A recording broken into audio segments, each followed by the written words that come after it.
صادق علیہ السلام ان من تمام الصوم ایتاء الزکوٰۃ کما ان الصلاۃ علی نبی صلی اللہ علیہ وآلہ وسلم من تمام الصلاۃ صلوات۔ ماہ مبارک کا آخری جمعہ خداوند متعال بحق اہل بیت علیہم السلام تمام مومنین کی اس مہینے میں انجام دی گئی عبادات کو اپنی بارگاہ میں منظور اور مقبول فرمائے، اور اس عظمت والے مہینہ کی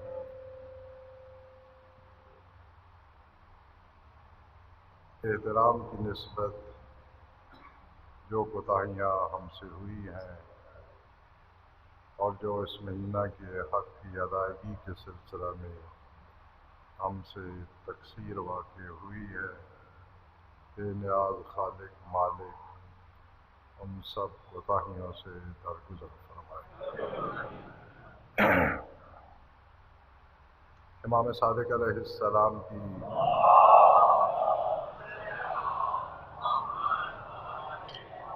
مختصر سی حدیث مبارک جس میں حضرت نے ارشاد فرمایا کہ روزے کا تمام ہونا، پورا ہونا، اس میں سے ایک چیز زکوٰۃ کا ادا کرنا ہے، یعنی زکوٰۃ الفطرہ۔ جس طرح کہ نماز کی تمامیت، نماز کا پورا ہونا اس بات سے ہوتا ہے کہ انسان سرکار دو عالم صلوات اللہ علیہ پہ درود پڑھے۔ کیونکہ ماہ مبارک کا یہ اس سال آخری جمعہ ہے، عرف عام میں اسے جمعۃ الوداع کہا جاتا ہے، اگرچہ یہ نام بھی اسلامی روایات میں جو اہل بیت علیہ السلام سے منقول روایات ہیں یہ نام وارد نہیں ہوا ہے۔ اور پھر تاکید سے چونکہ اس جمعہ کے متعلق بہت سی چیزیں معاشرے میں مشہور ہیں جن کا مذہب سے کوئی تعلق نہیں ہے، اس کی تاکید سے نفی کر رہا ہوں۔ ماہ مبارک کا ہر لمحہ بڑا عظمت والا ہے، تقرب خدا کا ذریعہ ہے، اور ہر نیکی اس مہینے میں عام اوقات میں انجام دی جانے والی نیکی سے ہی کہیں زیادہ ثواب رکھتی ہے، اس کا زیادہ درجہ ہے۔ لیکن جمعۃ الوداع کے دن کوئی خاص عمل، کوئی خاص نماز وارد نہیں ہوئی ہے۔ ایک مختصر سی دعا ہے جسے ہر سال جمعہ کے بعد یہاں پڑھا دیا جاتا ہے، 1.5 یا 2 سطر کی دعا ہے، باقی سب عوامی باتیں ہیں۔ جس طرح کہ مذہب کے دشمن مذہب کے لیے مضر ہوتے ہیں، مذہب کو کمزور کرنے کی کوشش کرتے ہیں، اسی طرح سادہ عقیدت مند بھی مذہب کے لیے باعث کمزوری بنتے ہیں۔ مذہب اللہ اور اس کے مخصوص نمائندوں کے بیان کردہ احکام پر عمل کرنے کا نام ہے، مذہب کی پیروی۔ مجھے یہ اچھا لگتا ہے، مجھے یہ اچھا نہیں لگتا، اسلام کی اس میں کوئی اہمیت نہیں ہے اور مذہب میں اس کی کوئی اہمیت نہیں ہے۔ میرے نزدیک کسی کام کا اچھا یا برا ہونا اس کی کوئی ویلیو ہی نہیں ہے۔ کام کی اچھائی یا برائی کا معیار وہ خداوند متعال کے نزدیک اس کا کیا معیار ہے۔ اگر اس کے نزدیک اچھا ہے تو ہمیں اچھا ماننا پڑے گا، اور جیسا کہ حضرت ولی عصر عجل اللہ فرجہ الشریف عبارت جو معمولاً علماء کرام نے فرمائی ہے کہ یہ حضرت ولی عجل اللہ فرجہ الشریف سے رابطے کا ذریعہ ہے، حضرت کی بارگاہ میں اپنی حاجات پیش کرنے کا ایک وسیلہ ہے، اس میں آئمہ کی نسبت یہ جملہ موجود ہے کہ برائی وہ ہے جس سے آپ روکیں، اور ما امرتم بھی فہو المعروف، جس کا آپ حکم دیں وہ نیکی ہے۔ پس نیکی اور برائی کا معیار ائمہ اہل بیت علیہم السلام کا روکنا یا ائمہ علیہم السلام کا حکم دینا ہے۔ میری خواہش یہ ہے، میں اسے پسند کرتا ہوں، میرے نزدیک یہ اچھی بات ہے، اس کی کوئی اہمیت نہیں ہے۔ ہمیشہ ہی اس جمعے میں جو کہ زکوٰۃ فطرہ کے متعلق بیان کیا جاتا ہے اور ہر سال وہی باتیں کی جاتی ہیں، اس کی بنیادی وجہ یہ ہوتی ہے کہ ہر سال جب عید کے ایام نزدیک آتے ہیں تو وہی سوال ہر سال پوچھے جاتے ہیں۔ مثلا اب تک 2-4 حضرات نے میسج کے ذریعے سے پوچھا کہ ابھی ہم زکوٰۃ فطرہ دینا چاہتے ہیں۔ اسلامی نقطہ نگاہ سے اور مذہب کی روح سے جب تک کوئی عمل واجب نہیں ہوتا اس وقت تک اسے انجام نہیں دیا جا سکتا۔ اب اس کی ادنیٰ سی مثال عرض کر دوں کہ اس وقت میں نماز مغرب کو واجب کی نیت سے نہیں پڑھ سکتا، اس لیے کہ ابھی تک وہ مجھ پر واجب ہی نہیں ہوئی ہے۔ تو اسی طرح زکوٰۃ فطرہ عید کا چاند نظر آنے کے وقت واجب ہوتی ہے اور دوسرے دن نماز عید پڑھنے سے پہلے اس کا ادا کرنا ضروری ہے، اور اگر مستحق دستیاب نہ ہو تو کم از کم وہ فطرہ کی رقم یا فطرہ والی جنس علیحدہ کر کے رکھ دی جائے بطور امانت تاکہ اس تک پہنچا دی جائے۔ لیکن اگر نماز عید پڑھنے سے پہلے ادا کر دی جائے تو یہ سب سے بہتر ہے۔ لہذا آج کے دن فطرہ کو ادا نہیں کیا جا سکتا۔ اس کا فقہی طور پہ ایک حل ہے کہ آپ جس کو فطرہ دینا چاہتے ہیں اس کو قرض کی نیت سے وہ رقم دے دیں، اسے بتانے کی ضرورت نہیں ہے کہ یہ قرض ہے یا فطرہ ہے، اپنی طرف سے قرض کی نیت کر دیں، اور جب آپ پہ فطرہ واجب ہو جائے اور اس وقت وہ شخص فطرہ لینے کی شرائط رکھتا ہو تو اس قرض کو فطرہ کے باب سے آپ نیت کر سکتے ہیں کہ میں نے جو اسے قرض دیا ہوا ہے وہ میری طرف سے فطرہ ہو گیا اور میں وہ قرض ختم کر رہا ہوں اور فطرہ ہو گیا، یہ کیا جا سکتا ہے۔ لیکن فطرہ کی نیت سے پہلے یہ رقم ادا نہیں کی جا سکتی۔ یہ صرف فطرہ کے لیے نہیں ہے، تمام واجبات کے لیے یہی ہے۔ ہم اپنی فقہی اصطلاح میں سے کہتے ہیں کہ اگر کوئی ایسا کرتا ہے، جیسے کہ ڈاکٹر حضرات پہلے لکھوا لیتے ہیں کہ ہم جو ہے وہ بری الذمہ ہوں گے اگر کوئی حادثہ پیش آ گیا، تو یہ ابراء ما لیس بواجب کہلاتا ہے، یعنی ایک ایسی شے کی برات حاصل کر رہے ہیں کہ جو ان پر ابھی واجب ہی نہیں ہوئی تھی، تو شرعاً اس کی کوئی اہمیت نہیں ہے۔ ہاں البتہ حادثہ ہو جائے پھر، کیونکہ اگر ڈاکٹر کی یا حکیم کی غفلت ہو تو وہ قتل اس کے ذمے لگ جاتا ہے، یعنی اس کی غلطی کی وجہ سے اگر ایک جان ضائع ہوئی ہو تو پھر وہ دوبارہ وارث چاہیں تو اسے معاف کر سکتے ہیں۔ تو جب تک یہ واجب نہیں ہوا اس وقت تک واجب کے نام سے ادا نہیں کیا جا سکتا۔ پھر ہر سال یہی ہوتا ہے کہ تقریباً ہر مسجد میں ہر ادارہ کی طرف سے ایک رقم فطرہ کے نام سے اعلان کی جاتی ہے، اور اس دفعہ کسی نے یہ بھی پوچھا کہ وہی رقم دینا ضروری ہے یا اس سے اوپر نیچے بھی دی جا سکتی ہے۔ میری بات کو توجہ سے سماعت فرمائیں گے، ہمارا رقم سے کوئی لینا دینا نہیں ہے۔ فطرہ میں طعام دینا ہوتا ہے۔ طعام ہم اس جنس کو کہتے ہیں جو کھانے کے کام آتی ہو۔ مثلا کھجور طعام ہے، گندم طعام ہے، جو طعام ہے، کشمش طعام ہے، جسے غذا کے طور پہ کھایا جا سکتا ہو، تو 3 کلو طعام دینا چاہیے۔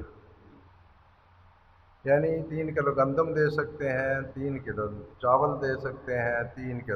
کلو کھجوریں دے سکتے ہیں، حتیٰ 3 کلو دودھ دے سکتے ہیں۔ جو بھی چیز بطور غذا استعمال ہوتی ہے وہ 3 کلو فی کس دینی ہوتی ہے۔ یا وہ جنس دے دیں اور یا آپ اس کی قیمت دے سکتے ہیں،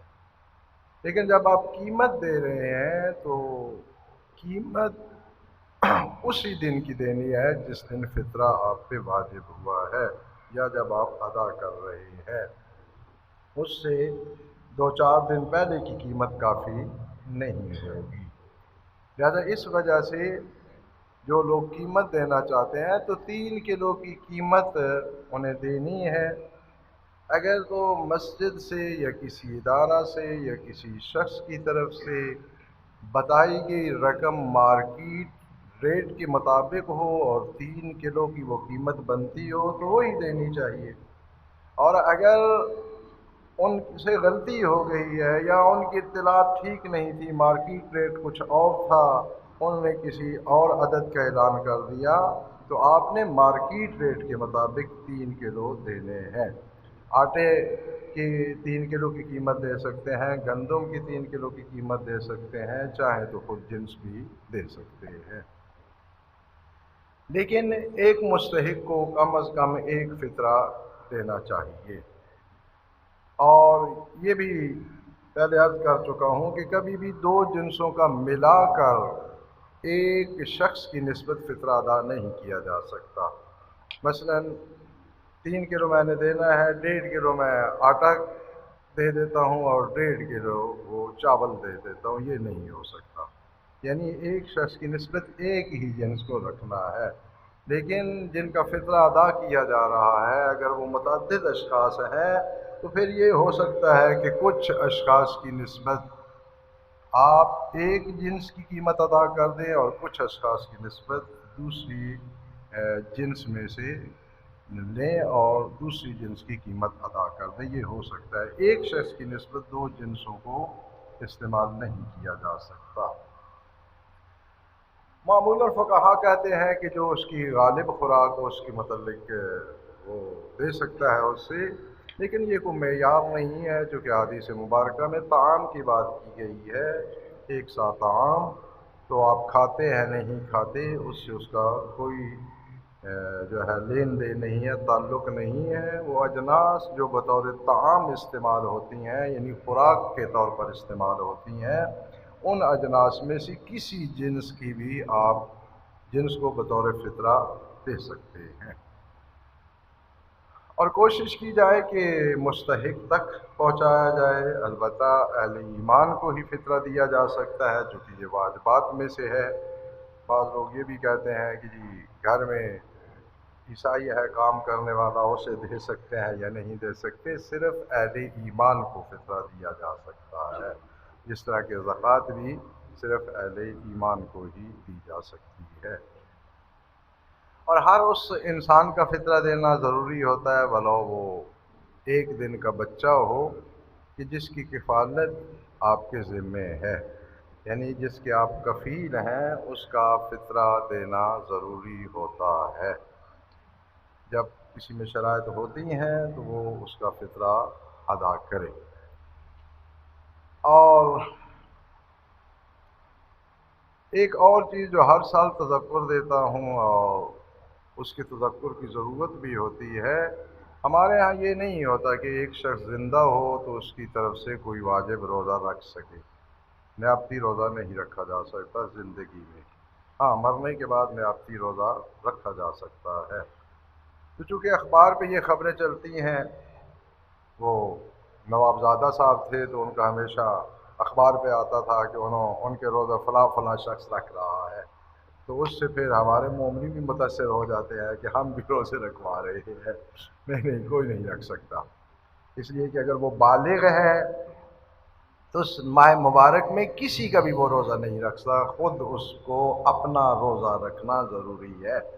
اور اگر کوئی ہمت کر کے کہے کہ بھائی میں رکھ رہا ہوں، کیا حرج ہے اس میں، جیسے کہ سفر میں کہیں روزہ رکھ لیتے ہیں کہ ہمیں تو کچھ نہیں ہوتا۔ اب شرعی مسائل میں یہی بڑی پیچیدگی ہوتی ہے کہ جب اللہ اور رسول کہے نہیں ہو سکتا، آپ جتنا بھی زور لگا ہے کہ وہ روزہ ہو جائے گا، نہیں ہوگا۔ جب سفر میں شریعت نے فرما دیا کہ آپ روزہ نہیں رکھ سکتے، تو آپ 10 روزے بھی اس دن رکھ لیں تو آپ کا روزہ نہیں ہونا۔ اسی طرح یہ جو ماہ مبارک کے ایام ہوتے ہیں، جو شخص مکلف ہے اور روزہ رکھ سکتا ہے، وہ اگر کسی کی نیت سے ان ایام میں روزہ رکھے گا، اپنا بھی شمار نہیں ہوگا، اس کا بھی شمار نہیں ہوگا، یعنی سارا دن بھوکا بھی رہے گا، نہ اسے کچھ ہاتھ لگے گا نہ اسے کچھ ہاتھ لگے گا۔ یہ کام زندگی میں نہیں ہو سکتا۔ اور اگر نابالغ ہے، وہ بچوں سے رکھوا لیتے تھے، تو اس کے روزے کی ویسے ہی کوئی اہمیت نہیں ہے، چونکہ اس کا روزہ تمرینی ہے، شرعی اور عبادی فعل نہیں ہے۔ عبادت اس کا شمار کرنا مشکل کام ہے، وہ تمرینی عمل ہے۔ لہذا اپنی طرف سے زور لگا کے قانون پاکستان کو جس طرح ہم دھوکہ دیتے ہیں کہ کسی نہ کسی طرح پھیر کے وہ قانون کی آنکھیں بند کروا کے ہم آہستہ سے نکل جاتے ہیں اور اسی طرح باعزت رہتے ہیں، اسلامی قانون کو جب بھی کوئی دھوکہ دیتا ہے نا، وہ سب کچھ رہ جاتا ہے لیکن باعزت شمار نہیں ہوتا۔ وہ دھوکہ دہی کر رہا ہے، اور دھوکہ بھی اپنے آپ کو دے رہا ہے۔ اللہ کو کیا دھوکہ دینا ہے، اللہ کا کیا اس میں نقصان یا مفاد والا کام ہے۔ ایک دو چیزوں کی تاکید کرنی تھی، اور شیعہ حضرات کے لیے یہ تاکیدیں تھوڑی سی مشکل ہوتی ہیں، اس لیے کہ سب سے پہلے تو یہ ہے کہ ہمارے معاشرے میں مشہور ہے کہ شیعہ جو ہیں یہ پونے سید ہوتے ہیں، سادات کے پاس بیٹھتے ہیں تو پونے سید بن جاتے ہیں، اور پہلے شاہ جی لکھوانا شروع کرتے ہیں، پھر شاہ جی سے اگلا سٹیپ محلہ تبدیل ہوا تو پھر وہ سید بن جاتے ہیں۔ پھر دیکھتے ہیں معاشرے میں بڑے باذوق لوگ ہوتے ہیں، دیکھتے ہیں چونکہ سیدوں کی بھی تو وہ قسمیں ہیں نا، زیدی ہے، حسنی ہے، حسینی ہے، جعفری ہے، یہ ہے وہ ہے، وہ دیکھتے ہیں کہ جو بیچارے کم سادات ہیں نا معاشرے میں، وہ بن جاتا ہے کہ ان کا تھوڑا سا عدد زیادہ ہو جائے۔ یہ چلتا ہے معاشرے میں، بہرحال اللہ پاک کی ہدایت دے، اس طرح تو کوئی کام بھی سیدھا ہونے والا نہیں ہے۔ ہم شیعہ حضرات بنیادی طور پہ ایک جو غلط فہمی میں پھنس گئے ہیں، اور امیر المومنین علیہ السلام نے اپنے خطبات میں اس کا تذکرہ بھی فرمایا ہے کہ ہم جنت میں بھی جانا چاہتے ہیں اور کرنا بھی کچھ نہیں چاہتے۔ یہ ہمارے جوانوں میں نے دیکھے ہیں، آپ یہاں تو شاید نہ دیکھا ہو، کوئی آپ نے دیہاتوں میں دیکھے ہیں کہ انہیں ملازمت چاہیے، ایک دفتر ہو جس میں ہر قسم کی سہولت ہو، اے سی بھی لگا ہو، 2-2.5 لاکھ تنخواہ بھی ہو، ان کا آرڈر بھی چلے، اور صاحب جو ہیں وہ ہوتے ہیں بیچارے انڈر مڈل، تعلیم اتنی زیادہ۔ یہ شیعوں کا مزاج تقریباً بن گیا ہے، اور اسی مزاج کی وجہ سے میری اور شیعہ کی ہمیشہ جھگڑا رہتا ہے۔ بھئی جو جنت کے مالک ہیں، جنہوں نے جنت تقسیم کرنی ہے، انہوں نے اتنی عبادات کی کہ شیطان بھی انہیں عابد ترین ماننے پہ مجبور ہو گیا، حالانکہ شیطان بہت بڑا عبادت گزار ہے۔ اور پھر جس امیر المومنین علیہ السلام کی ذات گرامی نے دنیا کو 3 طلاقیں دے رکھی تھیں، انہوں نے بھی دنیا میں اتنی محنت کی اور اس محنت سے اتنا حلال پیسہ کمایا کہ آج کا سمنگلر اتنی دولت نہیں کما سکتا، اور محنت سے کمائی۔ اور یہاں جو ہے وہ صرف معجزات کی انتظار میں 2-2 3-3 نسلیں بیٹھی رہتی ہیں کہ ہمارا گھر جو ہے وہ سکھوں کا بنایا ہوا ہے، ہمارا گھر جو ہے وہ فلاں قوم کا بنایا ہوا ہے، اس کے کونے میں ایک خزانہ ہے سونے کا، وہاں عامل کتنے میں نے دیکھے عام لوگ پاس جا رہے ہوتے ہیں، جی ہمیں والد صاحب نے بتایا تھا اس گھر میں خزانہ ہے، وہ تو کوئی عمل کر کے ہمیں نکال کے دے دے، بیٹھے ہوئے اس خزانے کی فکر میں۔ تو جو عظیم شخصیت دنیا کی نمک اور جو کی روٹی سے پورا دن گزار دیتا ہے، وہ اس محنت سے کام کرتا ہے۔ کبھی وہ جو ہیں وہ کاشتکاری فرما رہے ہیں، کبھی مزدوری کر رہے ہیں، اور یہ بڑی عجیب بات ہے کہ ملکہ کونین حضرت صدیقہ طاہرہ علیہ السلام، یہ جن روزوں کا تذکرہ قرآن میں آیا ہے نا، یہ سوت تھی یا اون تھی جو صدیقہ طاہرہ نے 3 دن میں باقاعدہ کاٹی ہے، اور جو ملے تھے ان کی وہ روٹی بنی تھی، جو روٹی بعد میں اللہ کی راہ میں خرچ کر دی گئی، اور 3 دن جو اکٹھے جو آئے تھے اس کے 3 حصے کیے گئے، ایک دن جناب صدیقہ طاہرہ وہ مزدوری فرماتی، اور مزدوری مکمل کرنے کے بعد وہ حصہ اٹھاتی اور پھر اس کو پیستی، پھر اس سے روٹی تیار کرتی۔ اور ہم صرف دعا اور صرف معجزہ اور کرامت کی انتظار میں بیٹھے ہیں، اتنے سست۔ وہ پہلے بھی میں آپ کو سنا چکا ہوں کہ کوئی شخص جو تھے وہ زیادہ کوئی مولائی تھے، گاڑی کی پٹڑی پہ لیٹے ہوئے تھے، تو کوئی صاحب آئے، انہوں نے کہا جناب گاڑی آنے والی سائڈ پہ ہو جائے، تو انہوں نے کہا جی حسین جانے تو لین جانے۔ یہ عجیب بات ہے، 40 کلو وزن 2-2.5 فٹ اس طرف نہیں کر سکتے ہو، مولا کو تکلیف دے رہے ہو کہ مولا تشریف لائیں اور 2000 ٹن کو بریک لگائیں کہ آگے میرا ماننے والا سویا پڑا ہے، اس کی نیند میں خلل نہ ہو۔ یہ کائنات کا سسٹم جو ہے یہ معجزاتی سسٹم نہیں ہے، یہ محنت سے تعلق رکھتا ہے۔ جس طرح ہمیں اپنی آخرت کے لیے محنت کرنی چاہیے، اسی طرح ہمیں اپنی دنیا کے لیے بھی محنت کرنی چاہیے۔ مولانا نے فرمایا ملعون من کان قلہ علی الناس، ملعون ہے وہ شخص، ملعون ہے وہ شخص، 3 مرتبہ ملعون ہے وہ شخص جس کا اقتصادی بوجھ لوگوں کے کاندھوں پر ہو۔ اور دعا کی قبولیت کے ایک شرط یہ ہے کہ انسان اپنے قد ید سے، یعنی اپنے ہاتھ کی محنت سے رزق حلال کمائے اور وہ رزق حلال کھائے اور پھر دعا کرے، تو اس کے قبولیت کی ایک شرط پوری ہوتی ہے۔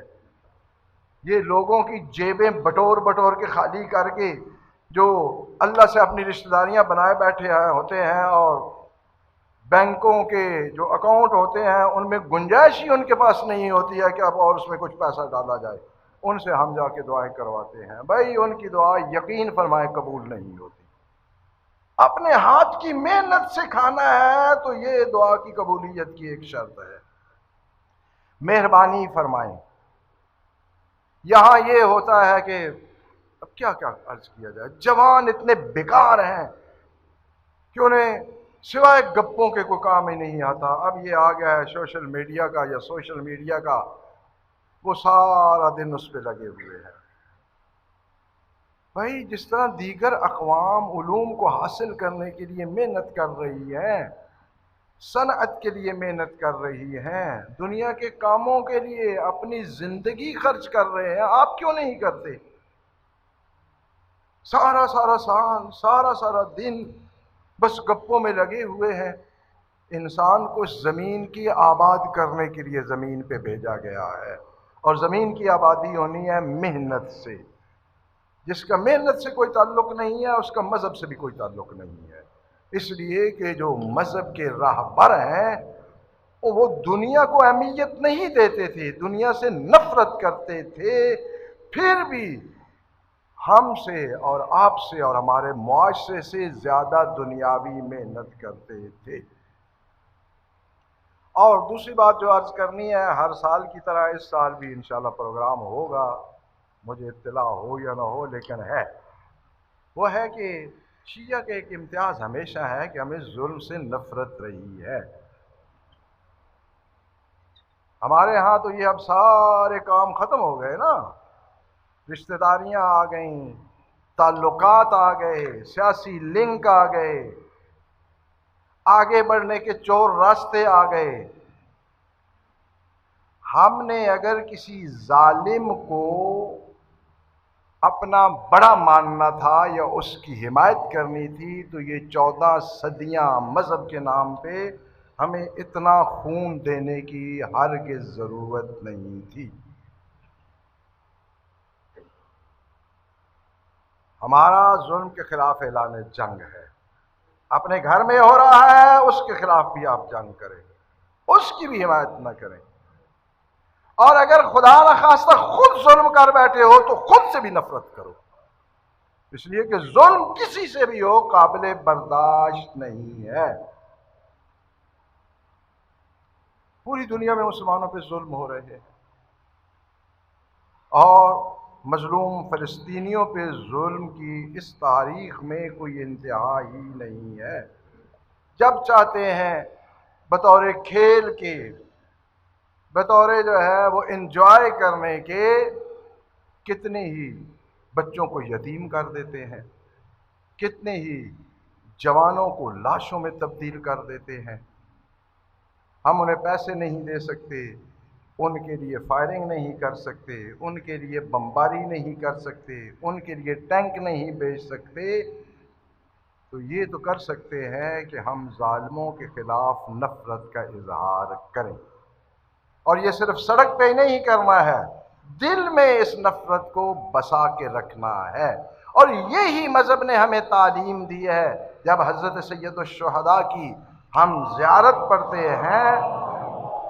تو اس میں صرف حضرت پہ ظلم کرنے والوں سے برات نہیں کرتے، بلکہ کہتے ہیں جو راضی ہو گئے ہیں ظلم پہ ان پہ بھی ہم لعنت بھیجتے ہیں اور ان سے بھی دوری کا اعلان کرتے ہیں۔ جب ہمارے مذہب کا معیار یہ ہے تو یہ نہیں ہو سکتا کہ کوئی شخص اہل بیت علیہ السلام کا پیروکار ہو اور کسی طرح بھی وہ ظلم کے ساتھ کھڑا ہو یا ظالم کا حامی ہو۔ یہی ہمارے مذہب کی روح ہے، نہ ہم نے ظلم کا ساتھ دینا ہے اور نہ ہی ظلم کے ساتھ کھڑا ہونا ہے۔ بارگاہ رب العزت میں مصرانہ دعا